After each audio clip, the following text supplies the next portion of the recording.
the most out of your time at work with Karen Gately.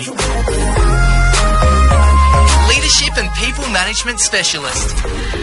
Yes, we welcome along Karen Gately for the last time in 2019. And, well, it's apt because, of course, Karen, you're going to be going on holidays. And a lot of people are. Yeah. We need to know how we can go about switching off properly, I think. Yes, exactly. Look, I think, a lot of us can reflect back on previous years, and this time of year obviously can be super busy, and, just trying to make sure we spend some of that time regrouping, recharging, and getting ourselves ready to hit the ground running next year, I think is an important opportunity some of us miss. Yeah. So, Karen, I would imagine that dealing with workplace issues, that you deal with two types of people. One that are more than happy to switch off and just come back to a bit of a garbage fire, but also the people that really struggle to actually just check out completely. What are your tips for people that are in that struggle zone in terms of walking away on Friday and just leaving it behind for a couple of days? Yeah, I think, my first bit of advice is about keeping things in perspective. And, a lot of people struggle to let go because they're worrying about, am I going to have the time to do it? Is it going to be done properly? Is it going to be delivered in time? The worry around actually delivering what we need to and I guess keeping on top of what we need to. So, the simple reality, though, is if we're stressing about it, even if it's sitting there waiting to be done, it's not actually making a difference to getting that thing done.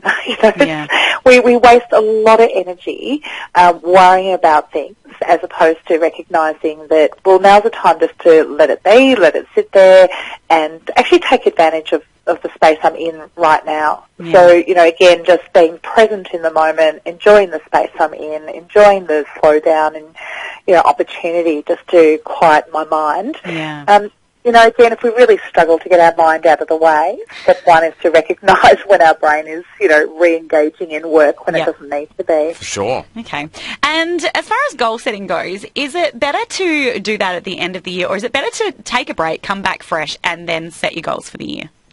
Well, of course, everybody's different, but, talking about winding down, it can make it can be useful to get the list down and to have a clear view of what needs to happen in the new year.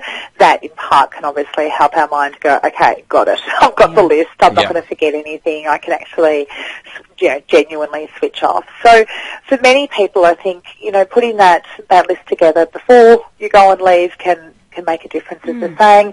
For others, of course, you can come back and regroup, as long as you're not stressing about all the things that aren't done in the meantime. Yeah. A lot of us from day-to-day management have a mountainous to-do list. And sometimes when you go on holidays, you feel like, actually, I've got a bit of spare time now. I could deal with a couple of things on that list. What's your take on this? Do you think people should just leave work at work and actually utilise your holiday time properly? Yeah, absolutely. It reminds me of really thinking about, if you were driving down the road and you needed to refuel, you would pull over to the gas station and you would fill up, You wouldn't keep driving until you completely run out and get to empty. So, again, yes, you could fill that time with work and getting ahead, or you could fill that time with your body's needs, your mind's needs, your relationships' needs. Because the reality is those things matter more than our work. If we lose our mind, if our body's not well, if our relationships are strained, then our capacity to be thriving at work is dramatically undermined anyway. So, again, resist that temptation. I certainly can personally relate to it. In fact, that thought has gone through my mind. I could get those. Yes, I could get those things done. But stopping myself has very much been about, well, really, what over the long term matters, and clearly recharging our health and well-being is priority order number one. Yeah, beautiful. So plenty of ways there to continue with your holidays in a fashion that is relaxed and work worry-free. Karen, you've helped us out with so many work issues this year. We are wishing you a fantastic Christmas break, and we will once again be joined by you in the new year. Woo! Yes, looking forward to it. Thank you. Thanks, all right, Karen. Everyone switch off. We're done. We're done.